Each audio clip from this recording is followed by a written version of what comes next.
रोज सुबह उठकर फोन की स्क्रीन पर अपना राशिफल देखना मतलब दुनिया भर में लाखों लोगों की दिनचर्या का पहला हिस्सा होता है। हाँ, ये तो है। एक तरह की आदत बन चुकी है। बिल्कुल। और आज हमारी इस गहन चर्चा के केंद्र में एक ऐसा ही स्रोत है जो हमारी इसी सांस्कृतिक आदत से जुड़ा है। हमने भक्ति की शक्ति नाम के एक यूट्यूब चैनल से एक विशेष वीडियो चुना है। और उस वीडियो का शीर्षक है सेलेस्टियल पाथ, 5 मार्च 2026 का दैनिक राशिफल। सही कहा। तो चूंकि आज 4 मार्च 2026 है, इस चर्चा के माध्यम से हम कल आने वाले दिन की रूपरेखा को डीकोड करेंगे।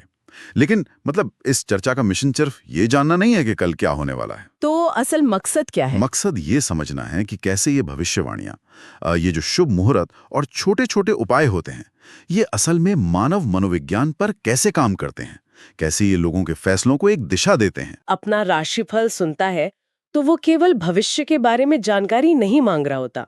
तो वो क्या ढूंढ रहा होता है? वो असल में अपने दिन के लिए एक मनोवैज्ञानिक ढांचा यानी एक फ्रेमवर्क तलाश रहा होता है।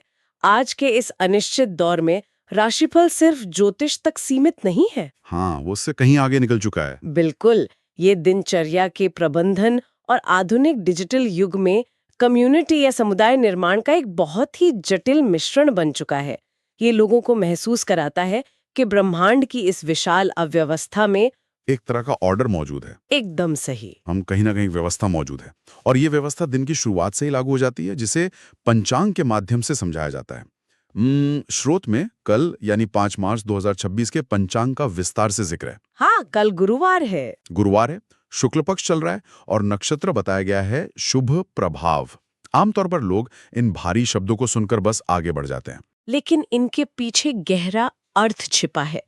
अगर हम शुक्ल पक्ष की बात करें तो इसका अर्थ है जब चंद्रमा का आकार धीरे धीरे बढ़ रहा होता है। मतलब चांद की रोशनी बढ़ रही है। हाँ, प्राचीन कृषि समाजों से लेकर आधुनिक मनोविज्ञान तक बढ़ते हुए चंद्रमा को विकास, नई ऊर्जा और नई शुरुआत के प्रतीक के तौर पर देखा जाता है। तो जब स्रोत ये बताता है कि आज शुक्ल पक्ष है, तो ये सीधे अवचेतन मन को ये संकेत दे रहा है कि आज का दिन कुछ नया शुरू करने या आगे बढ़ने के लिए अनुकूल है। ये एक सकारात्मक प्लेसिबो इफेक्ट की तरह काम करता है। और दिलचस्प बात यह है कि ये प्लेसिबो इफेक्ट समय के बंटवारे में और भी गहरा हो जाता है। स्रोत के अनुसार कल का शुभ मुहूर्त सुबह 9 बजे से लेकर 11:30 बजे तक है। सुबह 9 से 11:30? हाँ, अब अगर आधुनिक जीवन शैली के नजरिए से देखा जाए तो ये दफ्तरों या स्कूलों में दिन का वो समय होता है जब इंसान सबसे ज्यादा सतर्क होता है। दिन के सबसे महत्वपूर्ण काम निपटाने का सही समय। इसे हमारी बायोलॉजिकल क्लॉक या सर्कैडियन रिदम के साथ जोड़कर देखना बहुत प्रासंगिक है। सुबह 9 से 11:30 का समय ऐसा होता है जब शरीर में कोर्टिसोल का स्तर संतुलित होता है। फोकस सबसे अधिक होता है उस वक्त। बिल्कुल। हमारे पूर्वजों ने जिसे शुभ मुहूर्त कहा, वो शायद मान और शरीर की उच्चतम उत्पादकता का ही एक पारंपरिक रूप है। ये बहुत ही तार्किक व्याख्या है। इसके ठीक बाद स्रोत अभिजीत मुहूर्त का जिक्र करता है जो दोपहर 12:10 से 12:55 तक है। ऐतिहासिक रूप से यह वो समय है जब सूर्य आसमान में बिल्कुल बीचों बीच होता है और परछाई सबसे छोटी होती है। इसे पूर्ण स्पष्टता और विजय का प्रतीक माना गया है। लेकिन हर समय इतना सकारात्मक नहीं होता है ना। फिर आता है राहु काल, जिससे अक्सर लोग बचते हैं। हाँ, राहु काल को लेकर काफी डर रहता है। स्रोत बताता है कि कल दोपहर 1:30 से 3 बजे तक राहु काल रहेगा और इस दौरान कोई नया काम शुरू नहीं करना चाहिए। लेकिन मेरा एक सवाल है, आज के इस 24 घंटे चलने वाले कॉर्पोरेट जगत में दोपहर 1:30 बजे अपना काम पूरी तरह से रोक देना एकदम अव्यवहारिक लगता है। तो लोग इस राहु काल के विचार को कैसे अपना सकते हैं? ये एक बहुत ही महत्वपूर्ण सवाल है। अगर इसे शाब्दिक अर्थ में लिया जाए तो ये कॉर्पोरेट जीवन में बाधा लग सकता है। लेकिन अगर इसे एक मनोवैज्ञानिक ठहराव, एक ब्रेक के रूप में देखा जाए तो इसकी उपयोगिता बहुत स्पष्ट हो जाती है। एक ब्रेक की तरह। हाँ, दोपहर 1:30 से 3 बजे का समय वो होता है जब लंच के बाद शरीर में ऊर्जा का स्तर गिरता है। इंसान को पोस्ट लंच डिप का अनुभव होता है। हाँ, वो नींद और सुस्ती वाला समय। बिल्कुल वही। ऐसे में यह नियम कि अभी कोई बहुत भारी या नया काम शुरू मत करो, दरअसल हमारे शरीर और दिमाग को आराम देने का एक प्राचीन तरीका है। मतलब ये लोगों को रुकने, थोड़े हल्के काम करने का अवसर देता है। हाँ, जैसे ईमेल का जवाब देना या रूटीन काम करना, ताकि वे शाम के लिए फिर से ऊर्जा जुटा सकें। यानी राहु काल को डरने के बजाय एक सेल्फ केयर या रीसेट बटन की तरह इस्तेमाल किया जा सकता है। ये नजरिया वाकई बहुत काम का है। एकदम सही। चलिए, अब इस स्रोत के मुख्य हिस्से की ओर बढ़ते हैं, जहां 12 राशियों का विश्लेषण किया गया है। बातचीत को रोचक बनाए रखने के लिए हम इन राशियों को तार्किक समूहों में बांट लेते हैं। ये एक अच्छा तरीका रहेगा। पहला समूह नई ऊर्जा, शुरुआत और बुनियादी स्थिरता पर केंद्रित है। इसमें मेष, वृषभ, मिथुन और कर्क राशियां शामिल हैं। इस शुरुआती समूह में जो उपाय और भविष्यवाणियां दी गई हैं, वे सीधे तौर पर व्यक्ति की आंतरिक ऊर्जा और उसके बाहरी वातावरण के बीच सामंजस्य बिठाने का प्रयास करती हैं। तो मेष राशि से शुरू करते हैं। स्रोत कहता है कि मेष वालों का आत्मविश्वास बढ़ेगा और कार्य क्षेत्र में सफलता मिलेगी। शुभ रंग और अंक क्या बताए गए हैं? शुभ रंग लाल, शुभ अंक 9 है और उपाय के तौर पर हनुमान जी को सिंदूर चढ़ाने की सलाह दी गई है। लाल रंग और अंक 9 का ये संयोजन काफी आक्रामक लगता है। यह इसलिए है क्योंकि मेष एक अग्नि तत्व की राशि है और इसका स्वामी मंगल है। मंगल को साहस और कर्म का ग्रह माना जाता है। और लाल रंग उसी ऊर्जा को दर्शाता है। बिल्कुल। जब किसी को दिन की शुरुआत में हनुमान जी को सिंदूर चढ़ाने का उपाय दिया जाता है, तो ये केवल एक धार्मिक कृत्य नहीं है, यह उस व्यक्ति के भीतर निर्भयता और नेतृत्व क्षमता को जगाने का एक माध्यम है। वो मनोवैज्ञानिक रूप से चुनौतियों का सामना करने के लिए तैयार हो जाता है। बहुत खूब। अब वृषभ राशि की बात करें तो यहाँ ऊर्जा थोड़ी शांत हो जाती है। वृषभ राशि के लिए क्या भविष्यवाणी है? स्रोत के अनुसार इनकी आर्थिक स्थिति मजबूत होगी और व्यापार में लाभ के योग हैं। शुभ रंग सफेद, शुभ अंक 6 है और उपाय में माता लक्ष्मी को सफेद फूल अर्पित करने को कहा गया है। इसमें एक विरोधाभास है। हाँ, वही मैं सोच रहा था। बात व्यापार और धन की हो रही है, लेकिन रंग शांति का प्रतीक सफेद चुना गया है। यही वृषभ राशि का मूल स्वभाव है। ये एक पृथ्वी तत्व की राशि है जो स्थिरता चाहती है। माता लक्ष्मी केवल धन की नहीं बल्कि सौभाग्य की देवी हैं। तो सफेद फूल चढ़ाने का क्या मतलब हुआ यहाँ? इसका उपाय इस बात पर जोर देता है कि धन और आर्थिक प्रगति जीवन में आए, लेकिन वे अपने साथ मानसिक शांति लेकर आएं, न कि तनाव या अव्यवस्था। भौतिक लक्ष्यों के साथ आध्यात्मिक संतुलन बनाए रखने का बेहतरीन तरीका है। इसके बाद मिथुन राशि का नंबर आता है। मिथुन के लिए क्या खास है कल? इनके लिए दिन नए अवसर और दोस्तों का सहयोग लेकर आएगा। शुभ रंग हरा, शुभ अंक 5 और उपाय है गणेश जी को दूर्वा यानी वो खास तरह की घास अर्पित करना। मिथुन संचार और बुद्धिमत्ता की राशि है जिसका स्वामी बुध है। हरा रंग और अंक 5 सीधे बुध से जुड़े हैं। और दूर्वा घास का क्या महत्व है? गणेश जी को दूर्वा चढ़ाना बहुत ही प्रतीकात्मक है। दूर्वा घास विपरीत परिस्थितियों में भी तेजी से फैलती और बढ़ती है। अच्छा, तो ये लचीलेपन का प्रतीक है। बिल्कुल। जब कोई मिथुन राशि का व्यक्ति ये उपाय करता है तो उसे ये अवचेतन संदेश मिलता है कि उसे भी दूर्वा की तरह अपने नेटवर्क का विस्तार करना है और हर स्थिति में फ्लेक्सिबल रहना है, ताकि नए अवसरों का पूरा लाभ उठाया जा सके। कमाल का विश्लेषण है। इस पहले समूह की आखिरी राशि है कर्क। कर्क राशि वालों के लिए कल का दिन कैसा रहेगा? परिवार में खुशी और काम में सफलता की भविष्यवाणी है। शुभ रंग गुलाबी, शुभ अंक 2 हैं और उपाय के रूप में चावल दान करने की बात कही गई है। कर्क एक जल तत्व की राशि है जो पूरी तरह से भावनाओं और पोषण से जुड़ी है। इसका स्वामी चंद्रमा है। और चावल का रंग सफेद होता है तो वो चंद्रमा का प्रतिनिधित्व करता है। एकदम सही पकड़ा। चावल दान करने से व्यक्ति अपने भीतर की करुणा और देखभाल करने की प्रवृत्ति को समाज तक पहुंचाता है। और गुलाबी रंग प्रेम का प्रतीक है। ये सभी चीजें मिलकर पारिवारिक सौहार्द को बढ़ाती हैं। तो शुरुआती राशियों के इस स्थिर ऊर्जा के बाद हम अपनी दूसरे समूह की ओर चलते हैं। सिंह, कन्या, तुला और वृश्चिक। इस समूह में थोड़ी अधिक यथार्थवादी और सतर्क ऊर्जा देखने को मिलती है। हाँ, यहाँ जो सबसे ध्यान खींचने वाली बात है वो है सिंह राशि के लिए दी गई स्पष्ट चेतावनी। हाँ। स्रोत में साफ कहा गया है, सावधानी से काम करें, खर्च बढ़ सकता है। और इनके लिए उपाय क्या है? शुभ रंग सुनहरा, अंक 1 और उपाय है सूर्य देव को जल अर्पित करना। सिंह जैसी नेतृत्व करने वाली राशि को इस तरह की चेतावनी देना थोड़ा हैरान करता है। असल में सिंह एक बहुत ही आत्मविश्वासी और कई बार अति उत्साही राशि होती है। उन्हें विस्तार पसंद होता है। तो ये चेतावनी उनके दिन के लिए एक जरूरी स्पीड ब्रेकर का काम करती है। बिल्कुल।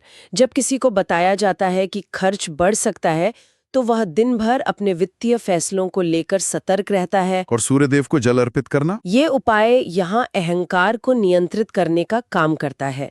यह प्रकृति के सामने झुकने और अनुशासन में रहने का अभ्यास है, जो उन्हें जल्दबाजी में गलत फैसले लेने से रोकता है। बहुत ही तार्किक बात है। इसके ठीक विपरीत कन्या राशि के लिए शिक्षा और करियर के लिहाज से उत्तम दिन बताया गया है। शुभ रंग हरा, शुभ अंक 5 और उपाय में भगवान विष्णु का स्मरण करने को कहा गया है। कन्या राशि विश्लेषण और कड़ी मेहनत की प्रतीक है। करियर में लंबी सफलता के लिए एक शांत और स्थिर दिमाग चाहिए होता है।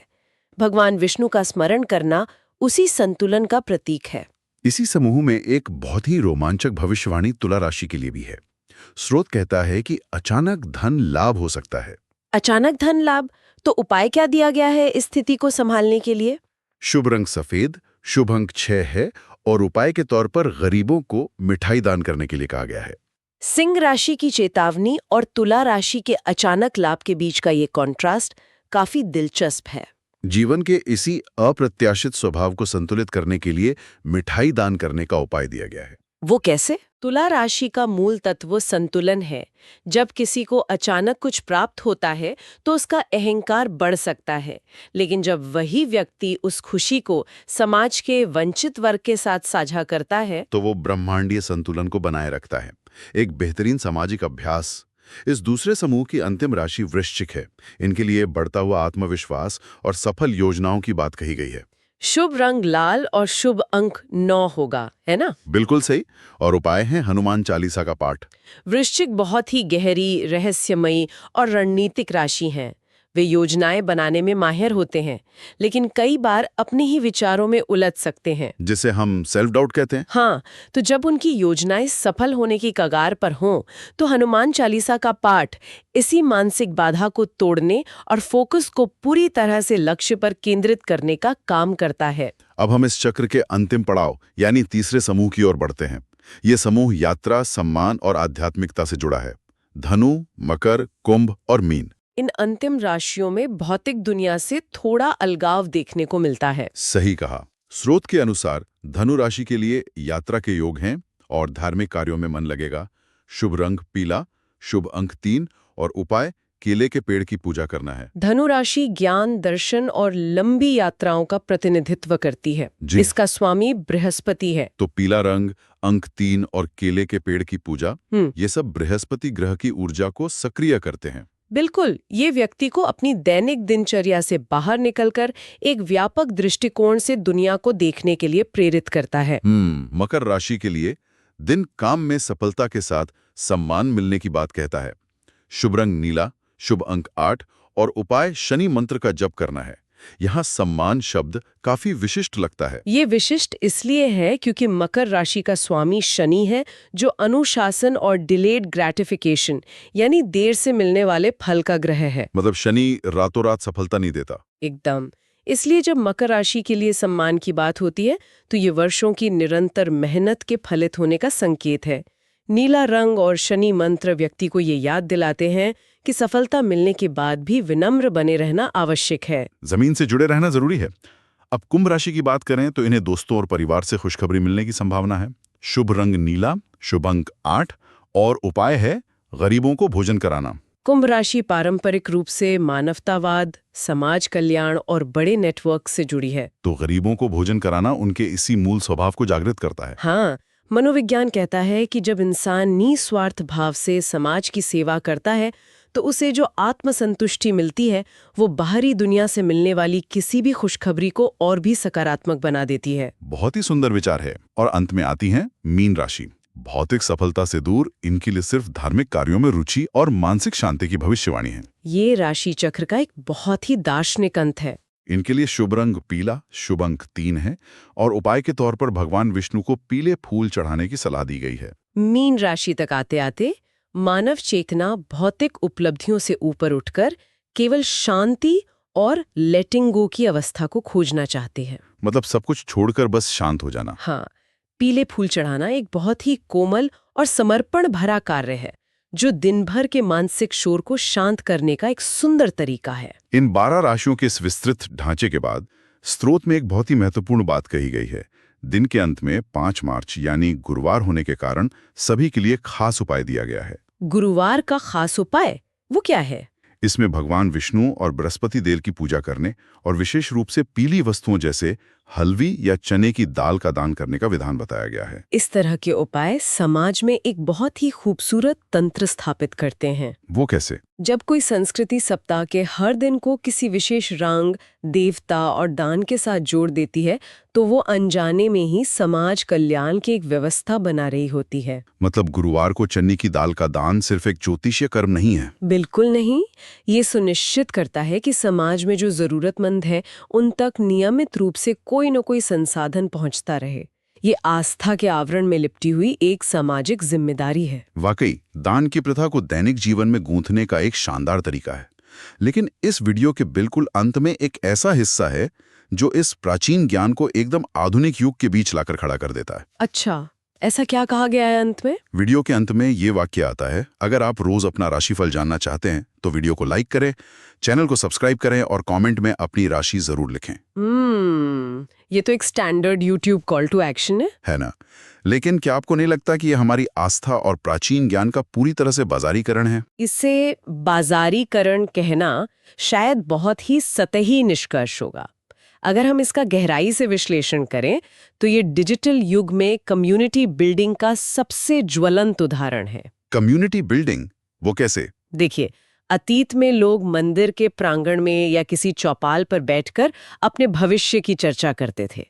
आज वो प्रांगण YouTube का कमेंट सेक्शन बन गया है। ओहो, ये एक बहुत ही दिलचस्प नजरिया है। जब कोई चैनल ये कहता है कि कमेंट में अपनी राशि लिखें, तो वो दरअसल लोगों को अपनी एक पहचान घोषित करने का मंच दे रहा है। यानी जब लोग कमेंट बॉक्स में जाकर लिखते हैं मैं वृश्चिक राशि का हूं, तो वो सिर्फ हाजिरी नहीं लगा रहे, वे अपनी डिजिटल ट्राइब खोज रहे हैं। बिल्कुल, वे देखना चाहते हैं कि दुनिया के अलग अलग कोनों में बैठे और कितने लोग आज वृश्चिक राशि के उसी अनुभव से गुजर रहे हैं जिससे वे खुद गुजर रहे हैं। ये तो मानव मन की सबसे बड़ी जरूरत बिलोंगिंगनेस या जुड़ाव को पूरा कर रहा है। हाँ, एल्गोरिदम को ग्रहों की चाल से कोई मतलब नहीं है, उसे केवल एंगेजमेंट चाहिए। और ये चैनल बहुत ही चतुराई से लोगों की आध्यात्मिक खोज को आधुनिक एल्गोरिदम के अनुकूल बना रहा है। प्राचीन काल की आस्था और सिलिकॉन वैली की तकनीक का ये संगम सच में अद्भुत है। इंसान चाहे ताड़पत्रों पर पंचांग पढ़े या स्मार्टफोन पर, वो हमेशा जीवन के लिए दिशा और दूसरे इंसानों के साथ जुड़ाव ही ढूंढ रहा है। सही कहा। अगर आज की इस पूरी चर्चा का सार निकाला जाए तो ये स्पष्ट होता है कि 5 मार्च 2026 की इस राशिफल ने केवल भविष्य नहीं बताया, बल्कि इसने रंगों, अंकों, दान और शुभ अशुभ समय के माध्यम से दिन को बेहतर तरीके से जीने का एक पूरा मनोवैज्ञानिक मैनुअल प्रदान किया। और यही इन दैनिक भविष्यवाणियों की असली शक्ति है। अनिश्चितताओं से भरी इस दुनिया में ये छोटा सा विश्वास कि आज लाल रंग पहनने से मेरा आत्मविश्वास बढ़ेगा, किसी भी इंसान के दिन को पूरी तरह से बदल सकता है। यह उसे नियंत्रण का एहसास दिलाता है। ये एक बहुत ही सशक्त विचार है। लेकिन चर्चा को खत्म करने से पहले मैं चाहता हूं कि हम स्रोत से निकली हुई बातों को एक नए और थोड़ा साइंस फिक्शन वाले नजरिए से देखें। हाँ, ये एक ऐसा विचारोत्तेजक सवाल है जो श्रोताओं को काफी गहराई में सोचने पर मजबूर कर सकता है। बिल्कुल। आज हमने राहु काल, अभिजीत मुहूर्त, शुक्ल पक्ष और धरती के 24 घंटे के समय चक्र की बहुत चर्चा की। हमारा पूरा पंचांग इसी पृथ्वी के घूमने और चंद्रमा की चाल पर आधारित है। लेकिन जरा सोचिए, भविष्य में जब इंसान मंगल ग्रह पर या किसी अन्य ग्रह पर अपनी बस्तियां बसा लेगा, जहां दिन की लंबाई अलग होती है, जहां पृथ्वी जैसा चंद्रमा नहीं है। हाँ, वहां ये प्राचीन मुहूर्त कैसे काम करेंगे? ये वाकई सोचने वाली बात है। क्या मंगल ग्रह पर बैठा कोई इंसान पृथ्वी के हिसाब से अपना राहुकाल निकालेगा या उस नए ग्रह के सूरज के हिसाब से? बिल्कुल। क्या हमें अंतरिक्ष यात्राओं के लिए एक बिल्कुल नया स्पेस पंचांग या अंतरिक्ष ज्योतिष रचना होगा? जैसे जैसे इंसान ब्रह्मांड के अन्य हिस्सों में फैलेगा, पृथ्वी पर बनी ये हजारों साल पुरानी मान्यताएं अपना रूप कैसे बदलेंगी? ये एक ऐसा सवाल है जो परंपरा और भविष्य के विज्ञान को आमने सामने खड़ा कर देता है। इस रोमांचक और ब्रह्मांडीय सवाल के साथ ही आज की ये गहन चर्चा अपने अंत पर पहुंचती है। उम्मीद है कि इस विश्लेषण ने दैनिक राशिफल को देखने का एक बिल्कुल नया नजरिया दिया होगा। स्रोत की परतों को खोलने और इस ज्ञानवर्धक यात्रा में साथ चलने के लिए बहुत बहुत धन्यवाद। मिलते हैं अगली बार एक नए स्रोत और एक नई चर्चा के साथ। नमस्कार।